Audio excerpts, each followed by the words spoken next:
Good evening, everybody, and welcome to Candid Conversations. I am your host, the laid back, down to earth life coach, Aisha Israel, and we are ready to get started. Let me start off by apologizing for the delay. We are having some serious technical difficulties that the troubleshooting is just taking us some time. So I thank you for being here. I thank you for your patience, and we are going to get started. So before I bring up our boss chick, I need to let you know two things that Dawn will not be with us this evening. She's big time. She has to fly out this evening to go somewhere and take care of business. And then what was the second thing? Of course. Well, I'm exhausted, and we are going to just have the best show that we possibly can. And just again, thank you for your patience regarding our technical difficulties. So, let me tell you about our boss chick that we have this evening. Her name is Camille Hicks. Esquire. I'm throwing that on the end to let you know she is an attorney. But I had the pleasure of meeting her this summer, and she is the sweetest person, very humble.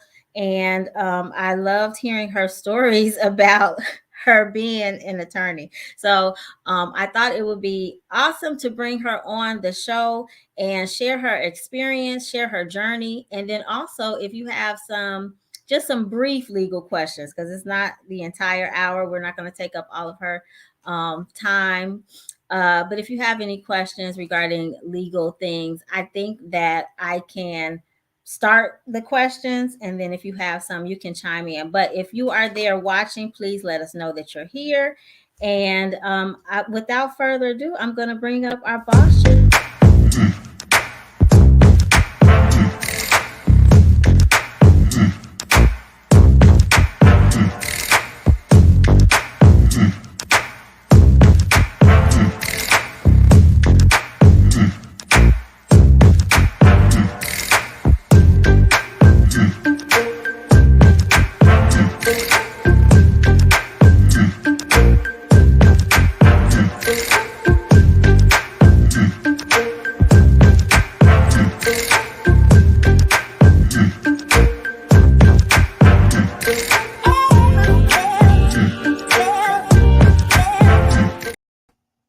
Wow, I love that. Hey, well, I'm glad you do, and welcome to the show. How are you Thank this you. I'm evening? doing great. I'm doing great. Thank you so much for having me. I'm so excited. I'm Yay. excited. Yay, I'm excited to have you too. Well, what I typically do is just first allow you to introduce yourself to the audience, let them know your name. I mean, I've already told them, but let them know your name, what you do, and then we will get into my questions. Okay, sounds good. My name is Camille Hicks. I am an attorney. I have been an attorney in criminal defense. Uh-oh, you got a call? Sorry. No, there's no call. There's notifications. I need to put it on do not disturb so it doesn't do that again. Sorry. No problem. I've been a criminal defense attorney for almost 19 years now, and that's pretty much all that I do. So I handle anything from murders, possession of guns, drugs, robberies, burglaries, arsons, sexual assaults, whatever you can think of criminal, I do that. I do that dirty stuff. Oh my goodness. Um, and I have been doing it, like I said, for almost 19 years. My office is located in Matson, Illinois. I go to just about all the different courthouses: Cook County, DuPage County, Lake County, Will County. And I represent defendants from every aspect, from the time that they're charged up until sentencing. I don't do any appellate work, but I do everything in between. Wow. So, with all of that, you clearly must be tougher than you seem because that seems like a lot. And I know when we spent the week together, you just seem like, the sweetest person, compassionate, just kind hearted. So, how did you get into criminal defense. Yeah, and you know what? That's what's so great about it, because people expect that when I come into the courtroom. But the bottom line is you got to know the law. And if you know the law, it doesn't matter how tough you are, how sweet you are. But if you're able to argue your point and defend your client and Yeah. make people understand and believe it, and you know the law, it doesn't matter. But the Got way that I actually got into criminal defense work was I was a superstar in trial advocacy. it. Okay. And I really loved arguing the Constitution. And Mm, my whole purpose when I initially decided to go to law school was that, if I knew the Constitution, that was power. And I got it. wanted that power. Okay. And I didn't see myself as a prosecutor, because when you go into any courtroom, all you see is Black men and Black boys. And I Mm, refuse to prosecute them. got it. And really what happened to me, this is a calling for me. Okay. Um, I, I read Proverbs on a regular basis, and I read it by the day. Yes. And I kept coming across, like, during this time, for some reason, I had missed like 30 days, and I kept reading the 31st verse. Oh, And the 31st verse, and it was, speak up for those who cannot speak for themselves, defend the rights of the poor and needy. And I felt like that was God talking to me. And I yeah. had always wanted to be an attorney. And in my 20s, I was just too scared. I didn't have the confidence. Okay. And then I went through a tragedy in my life where I became a young widow. And Mm. my husband died when I was pregnant, and I had a 2-year-old child. Oh no. Yeah. And so, I was talking it over with my Shiro, Patricia Brown Holmes, and Yes. she had helped me in my 20s. Okay. And so this was when I was 34 years old. Okay. And she said, "Why don't you go to law school?" And I was like, "I can't go to law school. I got this young baby," because by Yeah. then I'd had a baby. Hmm.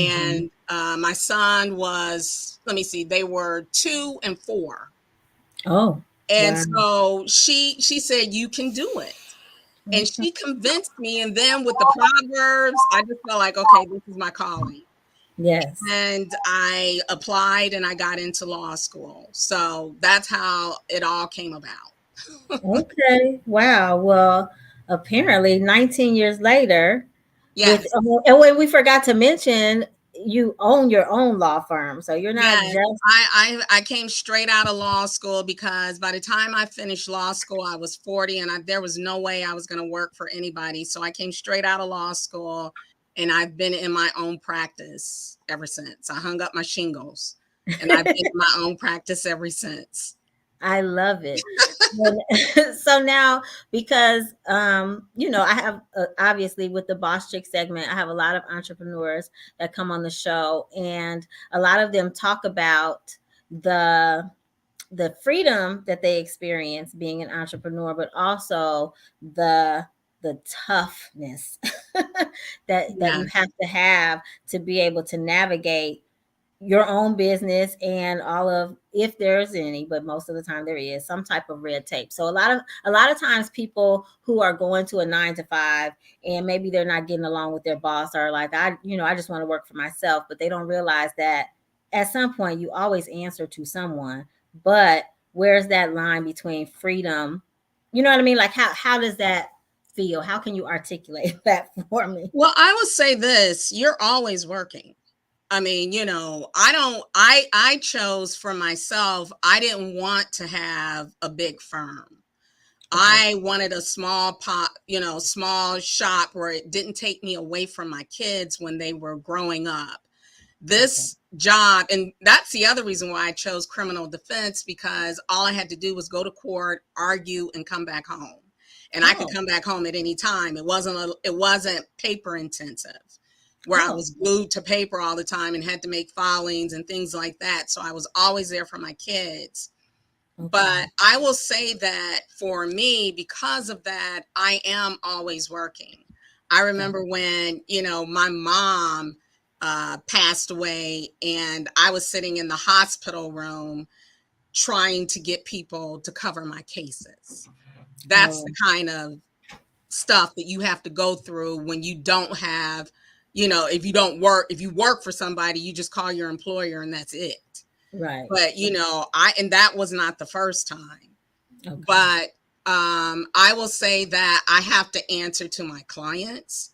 I have to answer to the prosecutor. I've got to answer to the judge, but I still have my freedom. If I have a headache after I've just gone through a battle in court, I don't have to go back to an office and still have to deal with all the things that you have to deal with in an office. I can go home and lay my head down. And I appreciate that. The other challenge that you have is that you don't really know what you're going to make from time, from month to month. Right. So, and that's why I give it to God, because for 19 years, my kids always had a roof over their head and we always ate. And they went to, decent schools. I made sure that we moved into a neighborhood that I didn't have to pay for them to go to school. So, Yes.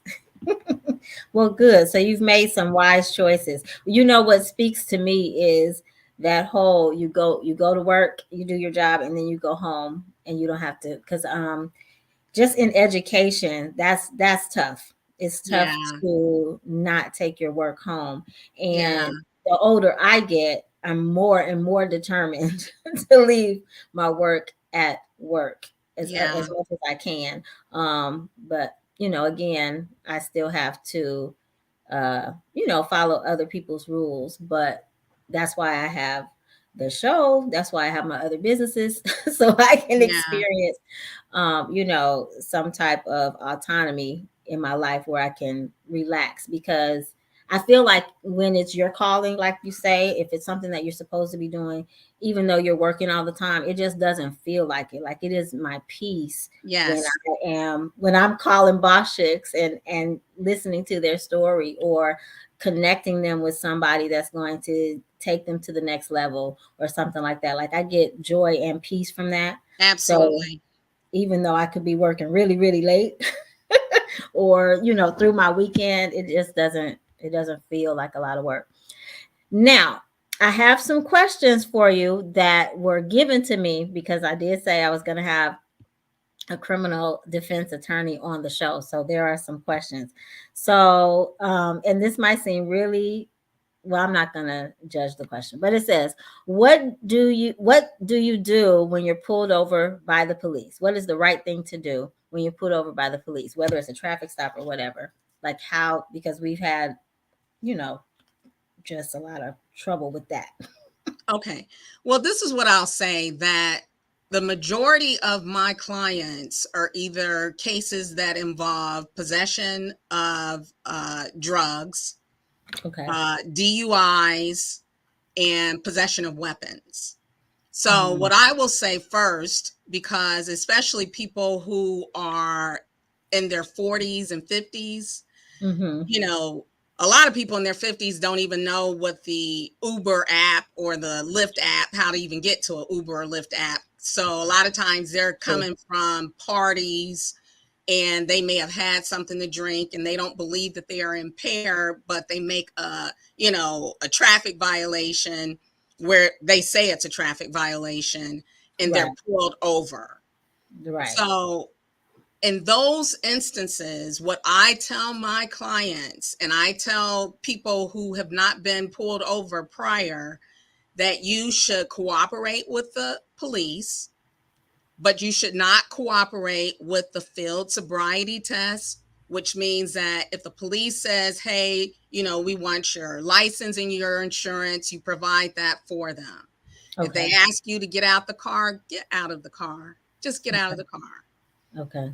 If they ask you then to submit to a field sobriety test, which would be them checking your eyes, them, you doing a walk and turn test or holding your leg up for a certain amount of time, don't do it. Do Okay. not do it. If they ask you to take a breathalyzer, don't do it. Now, the law says that if you drive, well, we're here in Illinois, but the law says that if you drive in Illinois, there is implied consent that you're supposed to cooperate with the police when it comes to those field sobriety tests.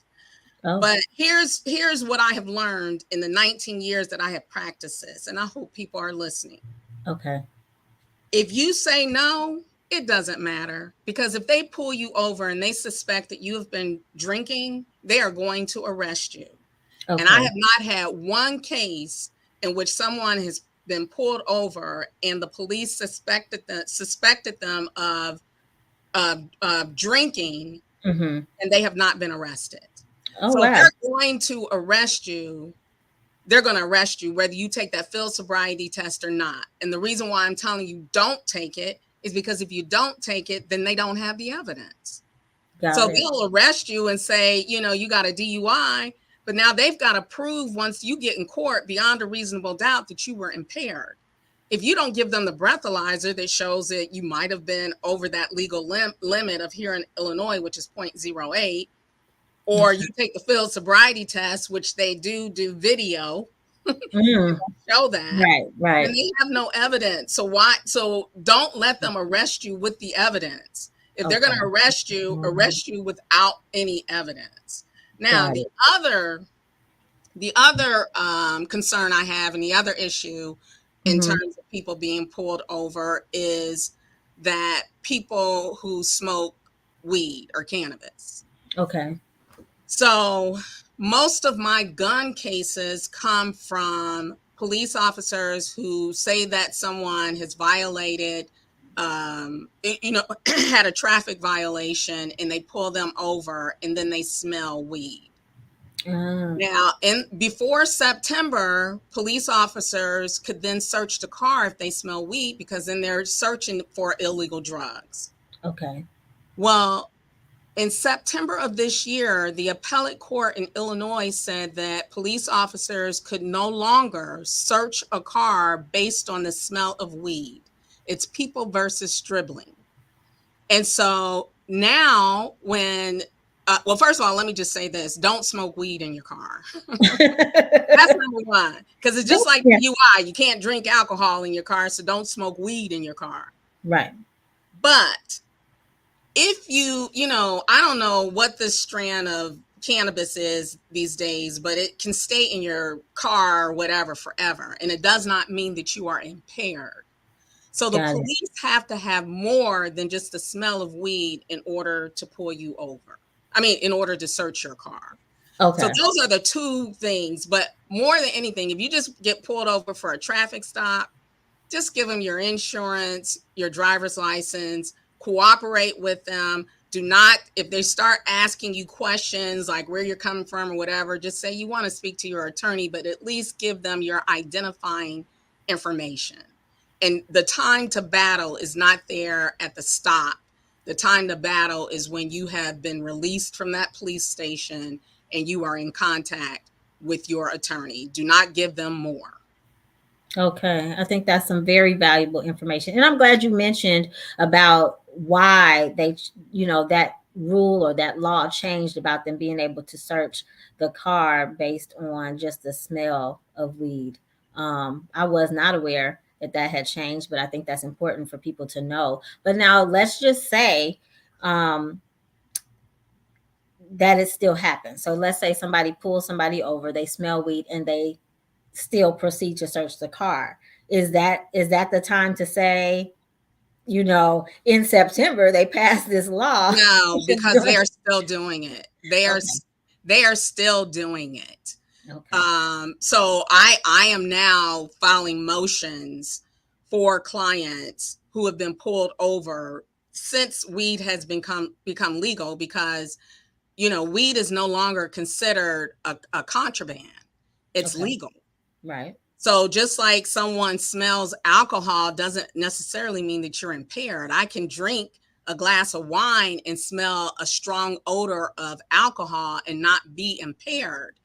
And True. it's the same that goes with weed. And yes, officers are still doing it. And if they do it, all I'm saying to everyone, just cooperate, because I don't want to see anybody die because they're saying, well, you can't do this because it's not legal. It's not. It's, if they're going to arrest you, just let them arrest you. And then the time to argue is in court and not there, at 2 o'clock in the morning on the side of a road. That is not the time. Right. So basically, the bottom line is use wisdom. Now, what if you don't have an attorney? Like, is that where the public defender comes in? So somebody just has to, like, are, you know what I'm saying? So, like, you know how you're saying, let me get in touch with my attorney. But if someone doesn't have an attorney, who are they calling? Okay, so let's say you get arrested, and most people don't have attorneys, but you can exercise your right to remain silent. And you can tell an officer if, so the time, okay, so what happens is once you are arrested, Mm-hmm. okay, that means they have taken you to the station, they have booked you, and Mm-hmm. then they are wanting to now interrogate you or question you. Okay. You can then exercise your right to remain silent. And you can tell the officer, Officer, I'm exercising my right to remain silent. And whatever they're going to do at that point, charge you, call the state's attorney to see if they have enough evidence to then book you, or charge you. And then you end up, well, we don't have bond court anymore. But, you go through the next step of the criminal justice system, then you can still exercise your right and you can call an attorney at that point, because most of my clients call me after they've given the confession and everything else. So that's why I'm saying you can exercise your right. You can say, I remain silent. Right. Right. Okay. Okay. Who's Michelle? Okay. I missed it. But okay. I'm trying to think if there are any more pertinent questions. I think that's really important to hear directly from an attorney. Like, these are the things that can keep you alive, fight in Yes. court, not on the side of the road. I appreciate that. So we are rounding, we've been talking for 20 minutes. So we're rounding to the end of our segment. But I would like for you to first explain or tell what makes you a boss chick in your own words. Well, let me just say, I didn't know I was a boss chick. You are, um, you are. Okay, well, I will say that I am a boss chick because I persevere. Okay, nothing will get me down. I have been doing this for almost 19 years. And you know what? You said the perfect thing. Like, I would never suspect that you would be a criminal defense attorney. And I love it because I love I've it. done it for 19 years, almost 19 years. And I've done a good job. I've done a good job with my clients. I've I had love it. I've had, what makes me the happiest is when Yeah. I'm able to see the success of what I've done. I Mm-hmm. remember I had a client who had cancer, but he kept getting in trouble. Oh wow. Uh, he had a drug case, a gun case, and Mm-hmm. I kept fighting for this young man. That young man now has a master's degree. He is married, has a baby on the way. That makes me happy. That makes Absolutely. me a boss chick. Okay. Yes, I yes, tell my yes. clients all the time, there's only one miracle worker. I'm not that miracle worker, but you know what? I feel like I'm doing God's work. So if that's what a Absolutely. boss chick is, that's what I am. Absolutely. I love it. Okay, so before we close out, I'm so glad that I got a chance to interview you. This was fun, and I really just love that you had some valuable information to share. I think that anybody who watched this interview or will watch it in the future cannot say by any means that they didn't get something valuable out of this. What was I going to ask you? Oh, of course. What can you tell an aspiring boss chick? What are the things that are important if somebody, I mean, they may be young, they may not be young, but somebody aspiring to just make some changes in their lives and become a boss chick? What would you let them know, or what would you tell them to do? I Or would say probably take your time and really decide what it is that you want to do. Because whatever it is that you want to do, you got to have the passion for it.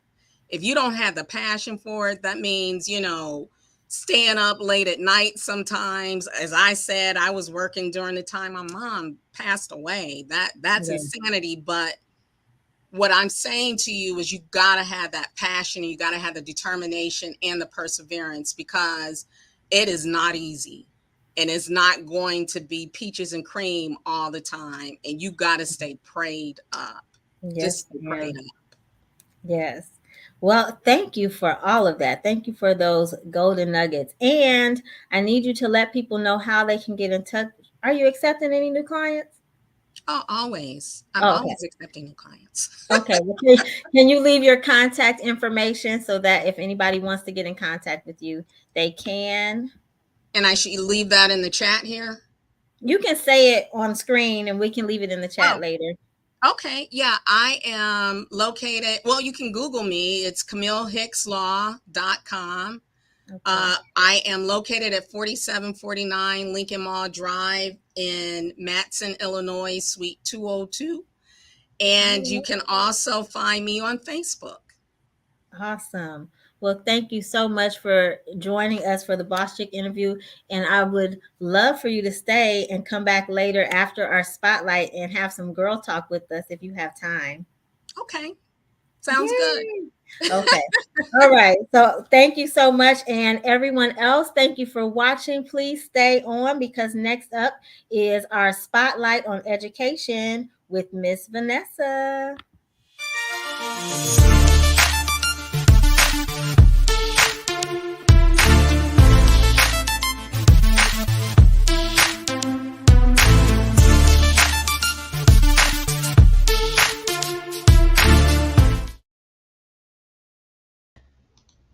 Wow, I am totally inspired by our boss chick, Miss Attorney Hicks. Oh my goodness. Wow, this is your teacher friend. Hey, Candid Conversation family. I am coming to you live from LA, Los Angeles, California. And it's a little chilly out there. I hope your babies are wrapped up, going to school every day, ready to work, but also being taken good care of with those hats or your sweaters. So, our boss chick, Attorney Hicks, said, first of all, she's a total inspiration in education. Later in life, and as a young mother, she became a criminal defense attorney. Are you serious? If that is not inspiring to you, I don't know what is. Wow, so proud of her. Can you believe that we are 3 years out of education, out of COVID? Sorry. 2020, the class of 2020, 3 years out of the game. They're out in the real world trying to figure it all out. Some of them are in college. Some of them are still deciding if they want to go back to higher education. But whatever is going on with that class of 2020, they will always be our special babies because the world shut down during their senior year. So, what's going on with your current class? What's going on with your current babies who are now, again, 3 years out of COVID, out of quarantine? We're not at home doing homework. We're at school. We are at home doing homework, but we are at school during the day. Those kids still need your compassion. There's going to be some delays, and that's okay. Check your body language. Parents, when you're talking to them about their rough day, when they are laying those burdens down, just take a breath before you go in and try to problem solve. Ask them some inquiring questions. Well, what should you have done? What can we do to make it better? How can we fix these things? And if they're doing well, they're just going a little slower up the pace. They're not reading as fast as you want them to read. They're not learning those multiplication tables as quickly as they can. You know what? Give them time. And that's what our boss check proved today. Sometimes we just need time. We need some inspiration. We need some cheering on. So you got this, parents. Communication. Technology is amazing. Do you know you can see your child's grades right now on Schoology, Remind, Slack, whatever you guys are using for technology? You can go right in and see if they have something due, something they just turned in, or something that they need to work on. Use that technology, parents. I know we're busy, and I know we want our students to be independent, but sometimes they're not. They need a little checkup, and that's okay. Make it a tea talk. Have some hot cocoa and talk about what's going on with the day. And let's open up the app and see where we are. What are we doing? Are we working on this? Let's make a plan. Collaborate. That's where we're making these plans. Let's collaborate. Let's collaborate with our student. Let them know we're partners in this. We want you guys to do the best. We want our students to achieve, but we also want them to know that we're here if we need help. We can seek out help. A lot of our family members, grandmothers, are lawyers, doctors, nurses. They've been in school, they're educated. We have aunts and uncles who work in education.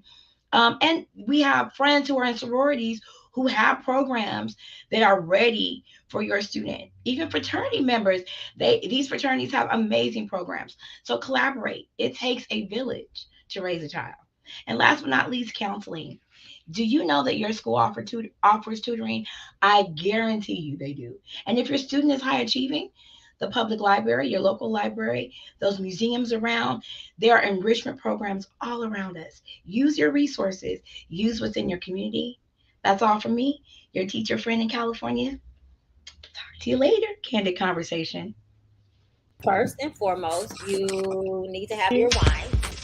Oh, yes, it's time for Girl Talk with Dawn B, Latanya, and yours truly, the laid back down to earth life.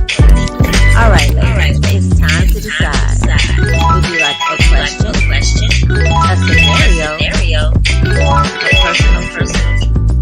Think about it, but whatever you choose, just don't forget the wine.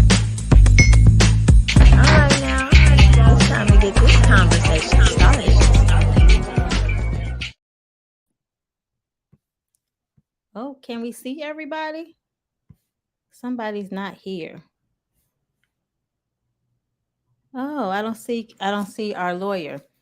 And I don't see Vanessa. Oh, there she is. Okay. Can you all hear me? Okay. All right. Well, thank you, ladies, and thank you, everybody, for your patience. I don't know if Camille is going to come back in or not, but we have some exciting questions this evening. We have some scenarios and some personal truths. So we are going to get started because the time now is already 7:41. Thank you, Miss Vanessa, for those special pointers, because yes, we do need to make sure that we, what did you say, check your body language, because those are read just as well as your words. So I appreciate that. All right, so are we ready to get started, ladies? Yes. Candie, I can't hear you. Yes. Okay, there we are. All right, so lucky you, Candie, you are on my side, so you are first up, and so we're going to jump right into it. What would you like? A question, a scenario, or a personal truth? A question. A question. All right. Let me see how to. Is this a? You know what? This is interesting. Okay, I'm sorry. I am on a completely different computer. This is not my computer. How does this work? Ooh, wait. And it's not a touch screen. Don't go into the history though. Don't do that. Oh my goodness, I cannot believe this. Okay, let me see if I can do it on my regular computer. I cannot believe this is like the weirdest night I'm having, and it does not help that I haven't had a lot of sleep. She asked for a question. Oh yeah. Producer, hook me up. You see a question? All right, here we go. Is it true that mothers choose their man over their children? Um. Well. Okay. So I'm a new mom. My daughter's 3. In the very beginning, even though she's only 3 years old, but like when she was first born, I did have the tendency to choose her over my husband, only because I feel like, okay, my husband, he can fend for himself. He, He's an adult. He's okay. He's good. My baby is going to always need me. So I can honestly say that I did that in the beginning. Okay. But I know some of them that still do choose their children over their husbands. I'm not saying that it's right. I feel guilty if I don't. Now I feel bad about choosing my child first because my daughter is here because of me and my husband. And I don't want him to feel neglected, and in the beginning I was always making sure she was okay. She was good. She was always in good hands, but in my mind, it's like, okay, my daughter has to come first. She has to be okay. And I didn't think like my husband, he's the man of the house, he is the reason why we have our daughter. So, I'm doing better at that. I'm just speaking on myself. I'm doing much better at putting my husband first. Then my daughter. And I feel is it true or no? Is it true? I'm kind of conflicted. I don't know. All right. It's like this with me here. Got it. Okay. Anybody else want to chime in? Wait, can you show the question one more time?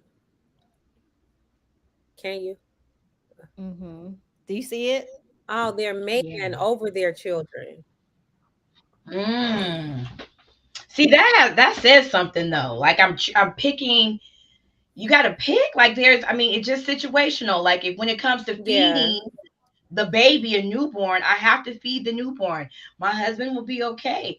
But if you're talking about like my children are 20 something and my husband of 25, 30 years, they need something. We don't always have to run to rescue them. I mean, it's situational. Like to put somebody over somebody means that, we don't have boundaries and are not like, I feel like nobody's over anybody. Well, the husband, of course, the man is the head of the household, but to put somebody over somebody is like, I left my kids in the cold and I'm not going to go pick them up. My husband said he needs me. Girl, what does that mean? How old are we? This is 2022. Like, what's going on? I love that response. Absolutely. Why do you need to choose? There is an order. There's an order of family. Yes, the husband is supposed to be the head of the house. The wife is the helpmate, but there's still a partnership there. So when it comes to the children, there should be conversation, there should be agreement, there should be support. So it's not like I gotta choose my kids or my husband. We're all in this together. It's a family unit and everybody has a role. So I see that. Now if we're talking about somebody who's dating, because it said their man, it didn't say their husband, you don't get to be the priority until you are the husband, in my opinion. Now you get to be special and but if we're not married, my kids come first. Yeah, I can actually see why someone would pose that type of question. For me, I don't like choose who comes first. It depends on what it is and the need that person has at the moment. And no one feels any type of way about it. However, I can see when someone is dating, I've definitely seen where, the kids kind of get pushed to the side because you're trying to build this with this new person. And so I can see why that question was posed. So to answer the question, it's just situational. And it just really depends.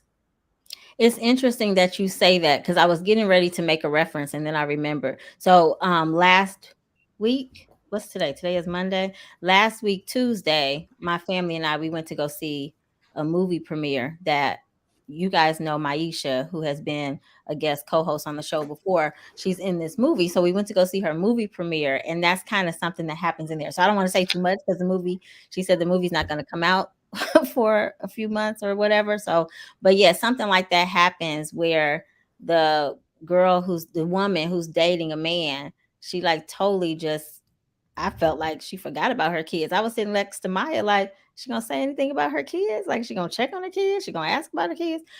So yeah, I think that's unfortunate when people do that.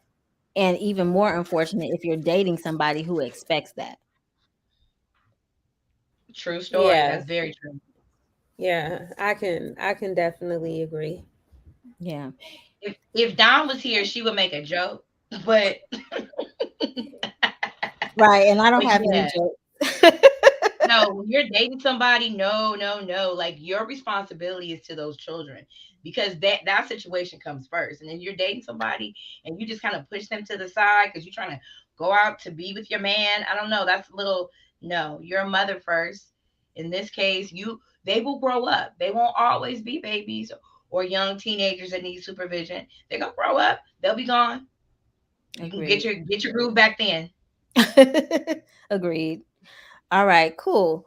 All right, Latanya, it's up to you. Would you like a question, a scenario, or a personal truth? Did you say something? You're muted. Sorry. I saw your mouth move. I'm like, wait. I'm sorry. I'll take a question. A question. All right. Oh, wait, that was wait. I saw a comment that happened really fast. What did it say? She said, okay, so Oh, let's go. I'll scroll all the way up to the bottom. She said, false, my child comes first. So, and then she said, hi, Camille. And then she said, what? Hi, Camille. Oh, okay. Hi, Mom. She was saying hi. I think it was her daughter. She said her child comes first. Got it. So even if just in all situations, is she still there? In all situations, your child comes first? Like at no time does your husband come first? I think because it was later in the conversation, it was when we were talking about being single and when okay. and mommy's single and she's trying to get her groove back. And got it. Okay. Yeah. All right. Makes sense. Okay. So I'm so sorry. Latanya, you asked for a question. I did. All right. Let's see the question. I'm sorry. All these young men be trying to date me. What is the age gap before you're labeled a cougar? Because I don't know. I don't let me tell you something. I definitely feel a certain type of way about that whole cougar thing. It gets under my skin. Okay. Because why do ladies have to be labeled like that? When men are older, they just older men. Like, I don't like it. So I don't know the age. And I say I think that with her, like, apparently she's trying to entertain the youngins and she doesn't want to be judged about it. So I mean, I just think that it needs to be at a point where the communication is everything. So she can't be talking about what she's going to do in the future, and he's talking about what future and somebody else is doing, so it has to be a balance with the communication part. And I think that's the importance. Like the age gap, you may have some people who have a gap in their in the age. There's a difference in the age, and they've been together for years or a long time. Yeah, something is working for them. So whatever works for you, girl. Because I don't know about being no cougar. I don't. who came up with that word. Like, what if that word come from anyway? Yeah. Some lonely man who was some lonely man who had nothing to do but pick on women as they age. Right. Now, do you think that when the term was originated that it was meant to be negative? Yes. Oh, okay. Yeah, because why not call a woman a woman? I don't know. Yeah, I'm getting there because like why not? Right. It's like we're targeting, like, oh, you out, you a cougar, you out like hunting young men. I heard somewhere age like 7 years younger. Like that's like, what is that if somebody half your age plus 7, that's like the perfect woman for you in a certain religion. I was like, who came up with that? And what I mean, half your age plus 7. You've heard that before? Mm-hmm. I have not. I've never heard that. Mm-hmm. And that's supposed to be the perfect woman for a certain man, which men, like you said, it's much more allowable for men to date younger women. Like you said, Latanya, we don't call him, well, I guess you could call him a sugar daddy, but that's Sugar something very, daddy. That's But that's that's very, so, it's like almost matter of fact, like half your age plus 7. Like that mm, that doesn't even mm, seem logical to calculate, They could be because like making up stuff sometimes too. They just be making yeah. up whatever. yeah, yeah, because like Latanya said, I mean, it really depends on the two individuals that are in the relationship and your preference. Um yeah, I don't know. I think the youngest person I've ever dated was my first husband, who was 3 years younger. That was it. yeah. But That's not really an age gap, but when you get into like 5 to 7 years or 10 years, that's a little bit. Now you're talking about experience gaps, and like when you graduated high school and they were still in elementary, that's a gap. If their shoes lit up and their backpack light up, that's probably a conversation. Yeah, he too young. He too young. okay. Yeah, I don't like she said, everybody has their preferences and what's important to them. I'm so into the 90s, so to speak. Like I really enjoyed that period of my life. So lots of songs that come on are just nostalgic for me. And Mm-hmm. I kind of want to be around somebody who gets that. You know what I Right. mean? Yeah. Hmm. Yep. So, if Like Shy comes Latanya on, said, yeah, Latanya said it. She said if you're talking about the future and he talking about what future and them just released, it's we too much. Too much. exactly. Exactly. I mean, and I listen to all of that too, but you get what I'm saying about Hmm. the difference in the conversation. And I'm like you, Aisha, I will 90s R&B you to death, like car trip, whatever. Yes. That is definitely my favorite type of Okay. music. I just love where it takes me. It's Excellent. a good Yeah. feel. Same here. All right. Vanessa, it is your turn. Well, cheers to the 90s. And I want to keep it rolling with a question. These have been good questions. All right, cool. Question. Why do men isolate themselves from their women when they're stressed? Ooh, why do men isolate themselves? First of all, we probably need to ask them because men always say that we speak upon things without actually asking them why they're doing certain things. But I do think we don't necessarily train, in my opinion, sometimes we don't train our young men and then who become grow up to be men, train them to kind of deal with their emotions. And so when they're stressed out, they either don't want to talk about it, they don't want to process through it, or they may fear processing through it in a negative way. Mm-hmm. Maybe seeing them cry or see them kind of be angered, they do tend to pull away. I have experienced that. So it may be dealing with emotions, may be difficult, not being able to process that stress. And then what's where I'm looking for? When you think of something else to do instead of dealing with your stress, you kind of redirect yourself and you over here when you need to focus, and you being that partner, you remind him of how he's supposed to be an adult and not a little kid, or supposed to be focusing on something. So it could be a number of reasons, but I think it major not dealing with your emotions well. Agreed. I think it also can be, because everybody's different. Again, it also could be part of what you said, where if their stress brings out negative emotions or just negative words or any of that, they may want to shield their woman from that. You know what I mean? And in an effort to protect the relationship.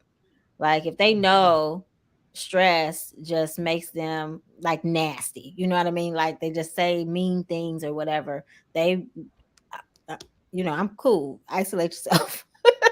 You know what I mean? Like because if I'm not able to help you get back to your calm and your peace, then you need to do what you need to do so that we can preserve what we have here. But I'm a talker, so eventually we're gonna talk about it so we can get to a place where that's not how you handle things. Everybody's different, but women I feel like to we want to help. We want to be a helpmate. You said Aisha, we want to be helpmates. How are you gonna be a helpmate? And I don't even know what your problem is. Right. Yeah. If it's me causing the stress, I can understand why my husband would want to isolate himself. He's not a back and forth person. He's more of, okay, just give me 5 minutes and he'll walk away. That makes me talk more. So if it's me causing the stress, I get it. He needs to clear his head, relax, breathe, but that makes me more angry. So I don't know. Gotcha. Yeah. I'm growing, I'm learning. Yeah. Well, if I had to take a guess at it, it's really could depend on the role that the male plays in the relationship and or the household. And then just in general, as women, we are more open about if we're stressed, if we're going through things, and whatever we're going through, we're more vocal. By nature, we are more in tune with our feelings and we express them more.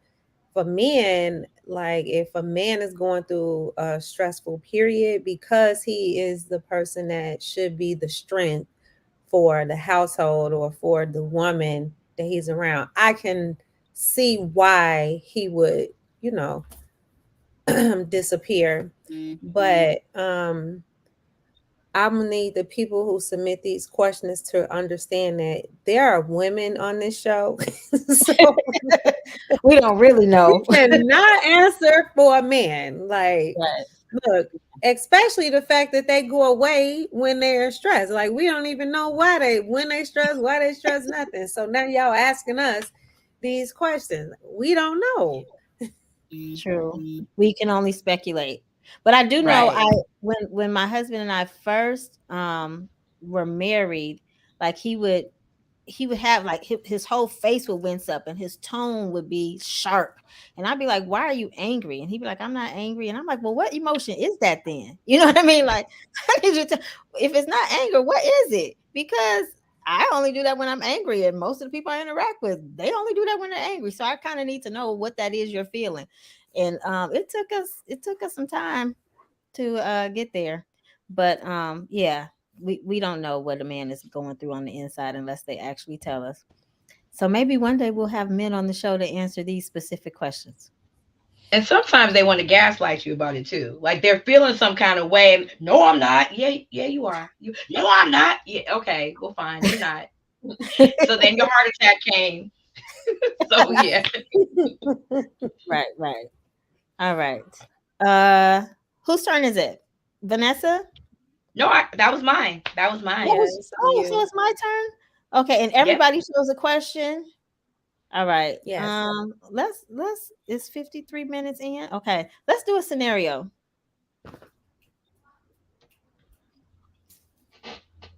Do you see the scenarios? Not yet. Love technology. Okay, let's do a personal truth then. Oh, okay. Her. I want us to go out for dinner and a movie. Him. Okay, I'm on my way. Who is supposed to pay? So that again, I'm all about communication. Communication is key at the beginning of a relationship, in the middle of a relationship, at the end of a relationship. I think you need to talk about it. So there are going to be people who say, no matter what, the man is supposed to pay. There are going to be people who say, whoever asked is supposed to pay. I think whoever the two people are in the relationship need to have a conversation and come to an understanding. I just think that cuts down on a lot of heartache, a lot of disagreements, because people's intentions are in different places. And I'm all about what was the intention. I'm more about your intention than about how it looks on the outside. But for me, that I probably wouldn't ask because I like a man to pay. But I have paid, but probably since I've been married or since we were engaged. I don't know. I really don't know. It's not something I'm keeping tabs on. But I can say that for sure. When my husband and I were dating and he told me he got me like all the time, hey, I'm fine with that. I'm not one of these women that's like, no, I'm going to pay. Don't you take. No, that ain't me. If you would like to pay, I'm good. But there are some women who are like, don't, if I ask you out, then I'm going to pay. More power to you. Am I He's the only supposed to single always one? pay. I'm not paying. No, I'm just playing. I'm just playing. What'd you say, Vanessa? Am I the only single one tonight? Oh, yeah. Yeah. Okay. Well, the new dating, if I don't want to be held accountable. I mean, I'm not gonna argue with you. If you want to pay, you can pay. But if I suggest it, either I'll pay for it or we pay half. Because I don't want to be like, hell, oh well, I paid for you. You can't order from the lobster side of the menu because you know you owe me something. No, we're not doing that. So I would much rather either go Dutch, or if he would like to pay, he's a gentleman. We got, where our relationship is in that place. Sure, you're more than welcome to pay, but I will pay my half. I will pay my half. All right. Mhm. Well, most of us on here, I think Candie has been married the longest. Candie, how long have you been married? 7 years. Yeah. So Candie's been married 7. I'm coming up on 5. And what about you, Latanya? We'll be coming up on 4 May 25th. Yay. Hi, Lisa. All Hi, right, Lisa. cool. That was a short scenario, huh? That actually wasn't sent in. I saw that on Facebook somewhere and I was like, oh, let's see how this goes. So Candie, we still have time for you to pick one more thing. Let's do a personal truth. All right.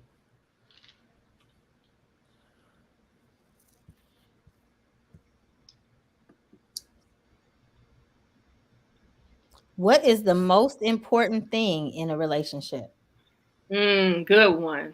Um, for me, it's communication. Um, I have a serious problem with people that cannot communicate with me. Call, text, email. I need to know what's going on. I am a big communicator. Now, my husband, on the other hand, he's the total opposite. He's gotten better. But in the beginning, he just was not there. He just did not communicate. I don't know what his problem was in the beginning, but now he's gotten much better. But for me, it is definitely communication. That is something that I have to have in a relationship. Um, Again, it's a pet peeve that I have if I can't get it. So for me, it's communication. All right. I agree with you. Anyone else? Yeah, I do too. I think the communication is very important because a lot of the other things that may arise in a relationship, whether it's a financial situation or whatever, you still have to get through it through communication. Like, okay, what's the plan? What's our plan? We're getting out of this, or how did you get in this, or even if it's whatever, infidelity, whatever, it still has to be a communication. Communication is really the root to fixing pretty much whatever issue and keeping things. And not only, I don't want to just talk about issues, but it's like communication is just how you build a strong foundation anyway. Yeah. So I, yeah, I that's do important.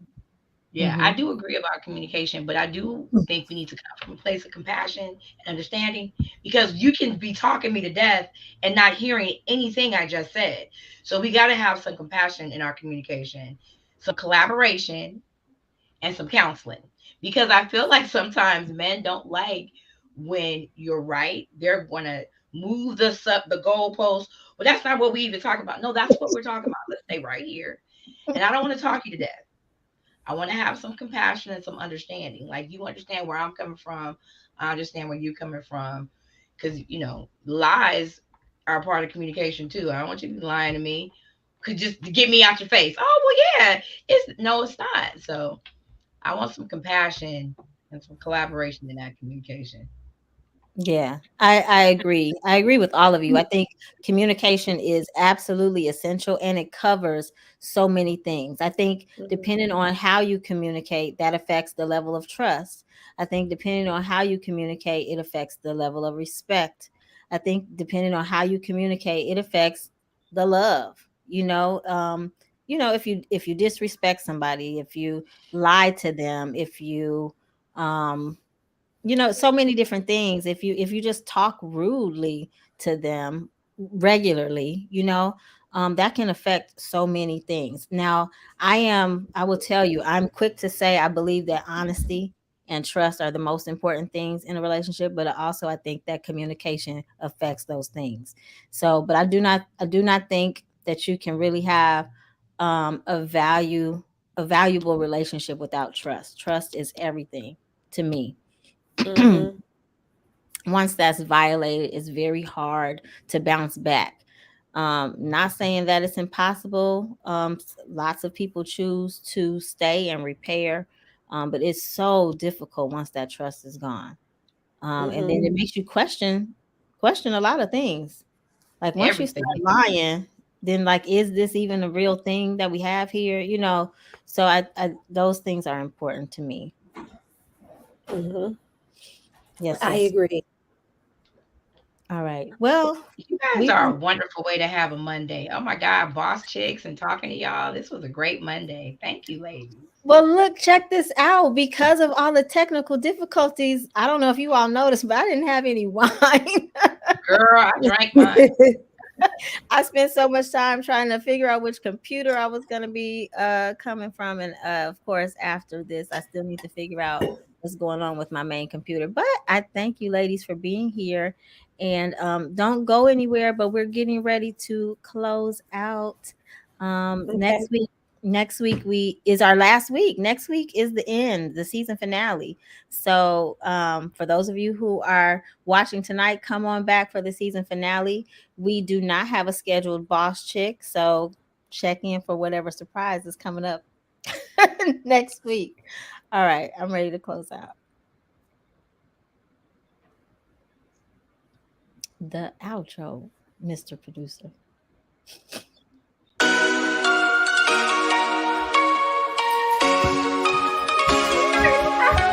Didn't I just tell you